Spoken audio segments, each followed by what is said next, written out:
I want to talk a little bit more about that because it's something that we all do.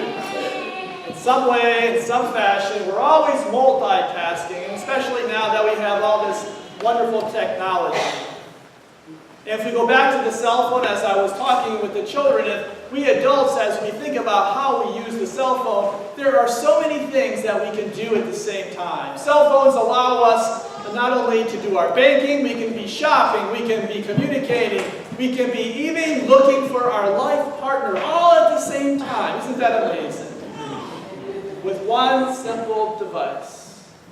All these tasks can be done with the convenience of being at home or even at the workplace. How many of us are texting or using our cell phone at the workplace? No, this is not a time for confession, but I know that a lot of people use their cell phones or their computers at work. Matter of fact, in a recent article from Forbes magazine, a business-oriented magazine, there was a poll. It was a way of trying to find out how many people are using their phones during work time. And they polled workers in a way that wouldn't identify them to their employers, but they found out that 50% of those polled admitted to using their cell phone for personal matters at work. Are you surprised at that 50%? I thought it'd be much higher. It probably is today. This was a poll taken a few years ago, but 50% of those at the workplace are using their cell phone for their personal matters. As a matter of fact, they also found that at least 24% are doing it for an hour while on the job. And so this becomes a real issue for our employers around productivity, how their employers are managing their time while on the job. Multitasking at work with technology or at home is trying to do more with less time. We all feel that pressure. We got to do more with less time. Compact all these activities, responsibilities into less time. More work comes, but more time never seems to be available. And more than once, I will tell you, because of my multitasking, personally doing this around the house, I will tell you at least one story. I have lost my keys many times. Maybe you have too, but this is how I lose my keys when I'm multitasking. I'm coming into the house, to the parsonage, and I've got the mail in one part of my arm, I've got some books or a briefcase over here, and I've got a few other things. And matter of fact, I'll even pick up the trash when I get into the house. Before I even put down the mail or the books, I'll pick up the trash. And I still have the keys in my hand, and I'll find out that I've lost my keys. Where are my keys? I put down the mail, I put down the books, the briefcase, I put the trash into the container, but I can't find my keys. So where do you think my keys are? They're in the trash. So you all have done it too, right? You know, one day I found my keys, I don't know how it happened, in the garbage disposal. Oh my God. I couldn't find my keys, and then we turned the garbage disposal on. This is not this parsonage, but another parsonage. I hear this grinding sound. The keys were in, and I'm not admitting to any lunacy here. I'm just saying that we get all these things going on. Last night, multitasking, right? I'm getting the dog ready to take the dog out for a walk. And I'm munching on a cookie. The dog's going to go into the crate because it's getting late. So I always get a little dog biscuit for the dog, right? To get the dog into the crate. So I'm multitasking, I'm getting the dog's harness on, I'm holding my cookie, I'm holding the dog biscuit, I'm munching on the cookie, I'm clipping on the leash to the dog, and I toss the cookie of the dog into my mouth, and I have a dog biscuit.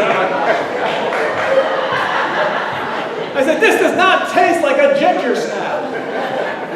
Multitasking, doing too much with too little. Management of time is a real issue. And I think these are funny stories, and it's just, our minds wander, and we're doing all these things. And so this morning, I shared with you from the Gospel of Luke a story that Jesus shared with his disciples. It's not a story that Jesus shared with the general crowd. Oftentimes he would preach to a large crowd of people. This is a story that he shared with the 12 that were most close to him. And he tells them a story. It's a message about the use of their material resources in the employment of time. We're seeing multitasking obviously wasn't an issue back in the time of Jesus. But it's also a story that he shares with his disciples about preparing for the future. So how you use your resources, the gifts that God provides you, and how you use your time, not only for this moment, but how you prepare for the future. You know, we're always being asked by insurance companies, are you ready? Right? Are you ready? Is your car fully insured? Is your life fully insured? Is your house fully insured? Is your apartment fully insured? Is your health fully insured? We're always being asked these questions. Have you gotten yourself ready for the future? Well, Jesus is asking that same question. He's asking it in a way that he tells a story about a particular manager who was concerned about his future. Where you look at this story about the dishonest manager, because he was dishonest. He was cooking the books so that he may make some friends that would take care of him in the future. And that's the point that Jesus was stressing, is that how you spend your time and how you spend your resources should not just be for the now, but it should be looking at what are you going to be doing in the future? Where are you going to be in the future? How you live your life and how you manage today will reflect on how you live in the future. And so Jesus makes the point that we have abundancy of resources that God has been given to us. And the issue is not so much the resources, but the issue is time. And the issue is how we utilize and how we manage what we have in terms of time. And Jesus says to his disciples and to us this morning, whoever is faithful with little is also faithful with much. And the one who is dishonest with little is also dishonest with much.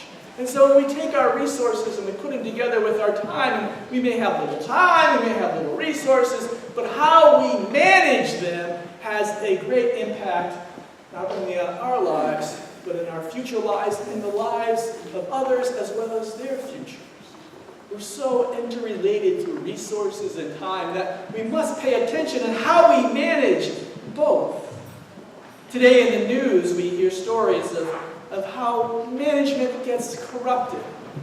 For a variety of different reasons, we find that there's corruption not only in business, we find that there's personal corruption, we find there's corruption in politics, and even in the sporting wheel, and do I dare say you will find corruption in the church because of mismanagement. Taking that which is great, resources, and using it in time in inappropriate, and unacceptable, and unholy, and at times illegal ways. And so we come to learn the latter part of the story focuses on the reality that our time and our resources sometimes get corrupted. And that we understand, we all have heard the term, money corrupts and money talks and so on and so forth. But what Jesus is wanting us to understand and to focus on as we give thanks to God for what God has given to us, the resources that we have, to also acknowledge time. And that the time and the resources go together. And that we should be working with the time that we have because it is limited for the benefit of the building up of the kingdom of God, which simply means doing that which is pleasing to God. Sharing our wealth and sharing our time to enhance the lives of others. This morning, for the members of the church and friends of the church, there's a letter that's in the back of the church. It's a letter that was written by our chair of the Finance Committee, Les Stewart. He did it in cooperation with the Finance Committee. And it's a letter that we're sending out not to ask anybody for anything, other than to acknowledge how your and God's resources have been managed in this church. And it's quite a lesson, it's quite a parable in itself. Les did a great job of listing all the different ministries that we've been involved in the last year. Ministries from being a host church that now has the largest adult education center in the town of East Hartford. Students coming to study English and get their GEDs to become citizens. We've also become a place where folks can gather to eat and to receive food. There are many, many things that your resources and your time are doing for the future of others. Some education or wholeness and health or simply relationships. And how this works in terms of real money management is like this. When the church opens itself up to take account of what God has given and receives it in the form of giving, tithes, pledges, and employs it with faith, and combines it with time, with the understanding that God will do something incredible with it. So when the church here, and this is what's important about this letter, is to take stock of all these resources that have been leveraged because a church has committed resources and time, has been very honest with what God has given the church, and very honest with the time. And so specifically around the community ministry of feeding people on Tuesdays and Thursdays, it goes like this. When the church said we'll take a portion of our resources, what God has given us, to enhance our building so we can prepare food, and we will take part of our resources to buy food, and we will combine that with our goodwill and our prayers, we know that God will provide. And how God provided was by saying, you have committed time, O church, and you have committed resources. I will commit more to you. And so what happened, this is amazing, listen to this, for 2016, because the church said, management of time, management of the little resources that we have, doing it faithfully, God said, here is what I will give you. Partners and grants and everything that you need to get this ministry of feeding people off the ground. That totals over $35,000, not given by the church. $35,000 given to the church so that we could expand our ministry, feeding people on Tuesdays and Thursdays. On top of that, thousands of dollars of free food, produce, material aid. You could go on and on and on. And if you put a value to the hours of the teachers and all that goes into the education and to the other ministries, I will guarantee you, if you put a dollar amount to it, that what comes into the church is doubled by God. Doubled by God. So if $100,000 comes into the church, close to $300,000 goes out. It sounds unbelievable. But when you manage your time and your resources faithfully, thinking about what would be pleasing to God, amazing things can happen. And so I'm ever grateful for that. I'm ever grateful for the opportunity to see all these things blossom because a small church has decided that we are going to manage ourselves and our faith according to God's will, and our resources will reflect that. And our time will reflect that. The outcomes from sharing in God's project of love come one at a time. And with each acquaintance, if you're at this meal, with each sharing of resources and each kind words, something goes off into the future. We may not know what it is, but because we manage life, resources, and time faithfully, we plant the seeds of love and the gospel that go beyond our understanding. We must manage and continue to do so faithfully, and we will continue to reap the great harvest. That's the lesson that Jesus tells over and over. Whatever little you plant, if you do so faithfully in the good soil, it will reap beyond your belief. A harvest that you cannot even find enough space for. The combination will yield great rewards today and again in the time to come. So how does this all fit into baptism this morning? How does this all fit in? We're going to celebrate the baptismal covenant now. Aubrey and Derek and family, they're going to come up here in a few minutes. And they're going to stand right here. They're going to get ready to join in this sacred gathering that have come to begin a new vocation. You see, when you're baptized, you become a new person. Your name stays the same, you look the same, but when you're baptized, you're new because you're initiated to this mystical and powerful, real body of Christ called the church. And when you become part of the church, you begin this new vocation, and this new vocation requires a certain kind of management of time and resources. But with all that management of time and resources comes the great joy of experiencing the power of the ministry of Jesus Christ, the changing of lives, the loving of the neighbor, the feeding of the hungry, the sheltering of the homeless, and we could go on, and the transformation of the heart.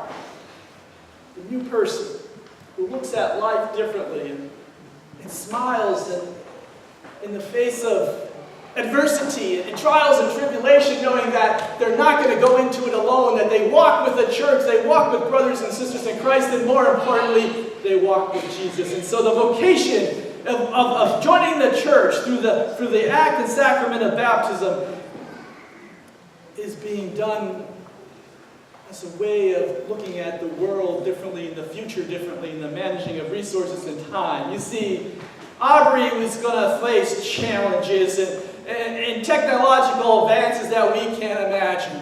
We think we multitask. Aubrey's going to be doing things, and her peers are going to be doing things that are just going to be off the chart. And she needs to have an anchor.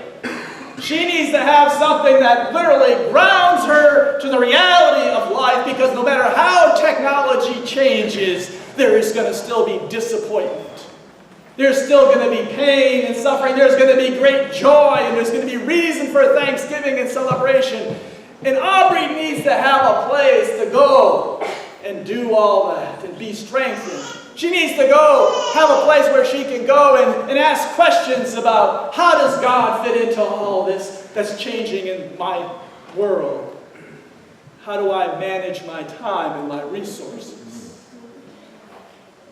Technology is great, but life goes on in life's directions and ways, regardless of the gadget or device that we have. Amen. There's no app for relief of the deep pains or the great joy that we receive. There's no app. There's only the connection, the humanity that we experience in the church that brings us together for a reason to praise and thank God that there is this wonderful thing going on beyond our understanding. You see, great things can be accomplished in life and in the world for others when the faithful, the church that Aubrey is going to be part of, join together to unleash this power, this capacity to share God's love, to expand God's justice and mercy. I just pray that we all will continue to consider how God has blessed us with every little thing that we might even take for granted. And to think about, how am I going to manage this gift that God has given to me? Whether it's the new job or the bonus or whatever it is in terms of resources, or a new car, whatever it is. How am I going to use it wisely for others as well as for myself? In my time, how am I going to use that? Is there something else I could do for others with my time? Maybe less time on the Facebook, more time at the soup kitchen. Maybe less time on TV and doing something else for someone else by visiting a relative or a friend who's in the hospital or a nursing home. Maybe it's simply just writing a note or calling somebody and letting them know that you're thinking of them. And so I pray that we will consider how God has blessed us and how God will continue to shape our future, and that with our own faithful management, God will continue to reward us and bless us with things beyond our understanding. This, Aubrey, this, Derek, you're about to enter into this great enterprise, this great vocation of getting out of yourself into the world to share the love of God. Amen. Amen.